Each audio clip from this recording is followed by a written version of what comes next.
টেক্সল ষ্টাফে 11 নৱেম্বৰৰ পৰা আমাৰ কাৰ্যসূচী চলাই লৈ গৈছোঁ। চৰকাৰৰ আমি 4টা মূল দাবী দিছোঁ।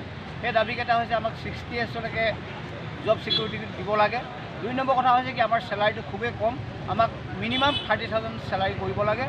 আৰু তৃতীয় কথাটো হৈছে কি আমাৰ HR পলিচি নাই, HR পলিচিটো আমাক অতি সোনকালে বলবৎ কৰিব লাগে।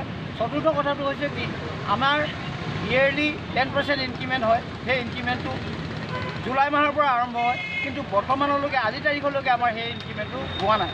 গতিকে আমি চৰকাৰক এই মূল 4টা দাবী উত্থাপন কৰিছোঁ। এই দাবীকেইটা আমাৰ ন্যায্য দাবী, এই ন্যায্য দাবীকেইটা অতি সোনকালে চৰকাৰে বিবেচনা কৰি কাৰ্যকৰী কৰিবৰ কাৰণে আমি চৰকাৰক টানি অনুৰোধ জনাইছোঁ।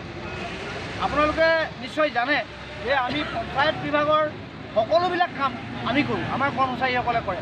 এতিয়াও যদি আপোনালোকে ব্লকবিলাকলৈ যায়, ব্লকবিলাকৰ কৰ্মচাৰীসকলে এনেই বহি থাকিবলগীয়া হৈছে, কাৰণ যিহেতু গোটেই কাম আমি কৰোঁ, আমি কাম নকৰাৰ কাৰণে গোটেই পঞ্চায়ত বিভাগটোৱে স্তব্ধ হৈ গৈছে। গতিকে আমি পঞ্চায়ত বিভাগৰ মন্ত্ৰী মহোদয়ক অনুৰোধ জনাইছোঁ, মুখ্যমন্ত্ৰী মহোদয়ক অনুৰোধ জনাইছোঁ, বিভাগীয় ঊৰ্ধ্বতম কৰ্তৃপক্ষসকলক অনুৰোধ জনাইছোঁ।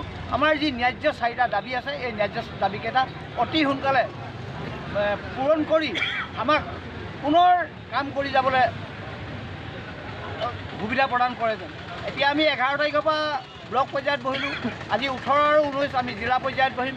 আৰু জিলা পৰ্যায়ত বহিও যদি আমি কোনো ফলপ্ৰসূ উত্তৰ নাপাওঁ, তেতিয়াহ'লে আমি ৰাজ্যিক পৰ্যায়ত কাৰ্যসূচী গ্ৰহণ কৰিবলৈ আমি বাধ্য হ'ম। এতিয়া আমি কমিশ্যনাৰ অফিচ, ছেক্ৰেটেৰিয়েট এইবিলাক আমি ঘেৰাও কৰিম।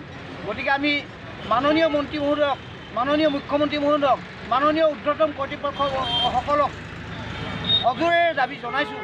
আমাৰ দাবীসমূহ ন্যায্য দাবী, গতিকে তেখেতসকলে আমাৰ দাবীসমূহ পূৰণ কৰি আমাক পুনৰ কামত সংযোজন হ'বলৈ সুবিধা কৰি দিবৰ কাৰণে আমি অনুৰোধ জনাইছোঁ।